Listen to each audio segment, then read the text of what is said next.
हर कोई सोचता है कि डोमा बस एक अपर मून 2 है, एक डीमन जो फेक स्माइल के साथ लड़कियों को खाता है। लेकिन सच तो कुछ और है। उसकी स्माइल, उसकी हैप्पीनेस, ये तो बस एक इल्यूजन है। एक ऐसा इल्यूजन जो उसके बचपन से शुरू हुआ है। एक ऑब्सेशन जो एक बच्चे से एक भगवान बनने के सफर का राज छुपाता है। आज मैं तुम्हें बताऊंगा डोमा का असली चेहरा, उसका पास्ट, उसकी क्रुएलिटी और कैसे उसने अपनी ही दुनिया को अपनी मर्जी से तोड़ दिया।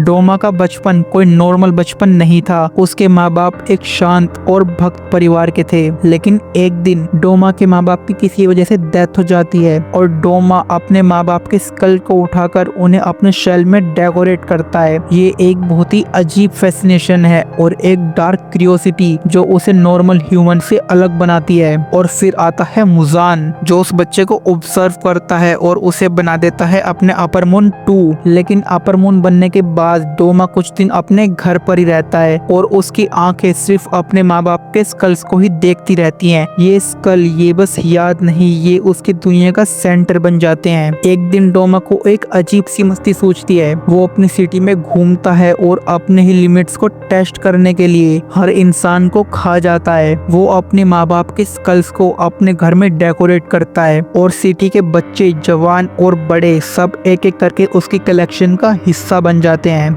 लेकिन सोचने वाली बात यह है कि डोमा मंदिर में क्यों रहता है, क्योंकि नॉर्मल डीमन जैसे कि रात में बाहर निकलते हैं, लेकिन डोमा का रीजन तो अलग ही था। उसके पेरेंट्स भगवान को मानते थे और डोमा को लगता था कि भगवान ही वो एनर्जी है जो यूनिवर्स को कंट्रोल करती है। जब डोमा के पास पावर आई तो उसे लगा कि वो खुद भगवान बन चुका है और उसके टेम्पल में रखा हर स्कल उसकी जर्नी को विटनेस करता है। और डोमा का लॉजिक ये है कि जो उसे चाहिए वो उसे मिल जाता है, इसीलिए वो मंदिर में रहता है, क्योंकि उसे लगता है कि वो इस पूरी दुनिया को कंट्रोल कर सकता है। एक रात डोमा बाहर निकलता है और वहाँ उसे दिखती है एक लड़की जिसके पास एक बच्चा होता है। डोमा के अंदर एक अजीब सी क्यूरियोसिटी जाग जाती है। वो आगे बढ़ता है। पहले वो सॉफ्टली बिहेव करता है। वो देखता है कि लेडी की हालत कितनी बुरी है, लेकिन फिर उसका डीमन नेचर वापस आ जाता है। वो लेडी उससे बचते हुए भागती है और चिल्लाती है। तभी डीमन स्लेयर कोर्प्स के कुछ मेंबर वहां पर आ जाते हैं, लेकिन वो अभी भी ट्रेनिंग पे थे।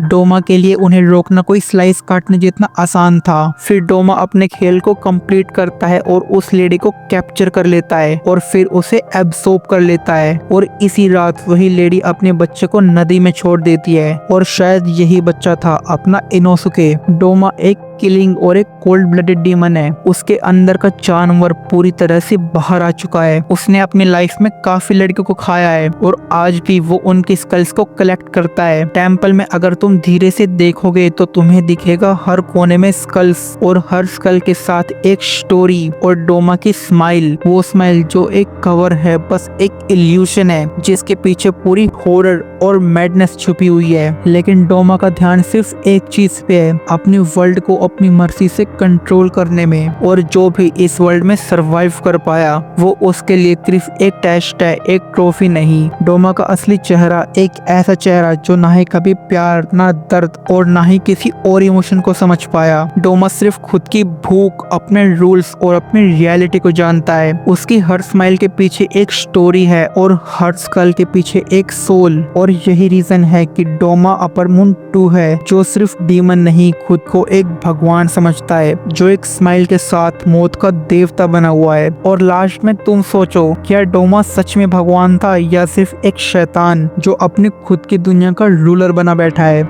तुम लोगों को डोमा की ये कहानी कैसी लगी कमेंट्स में जरूर बताना।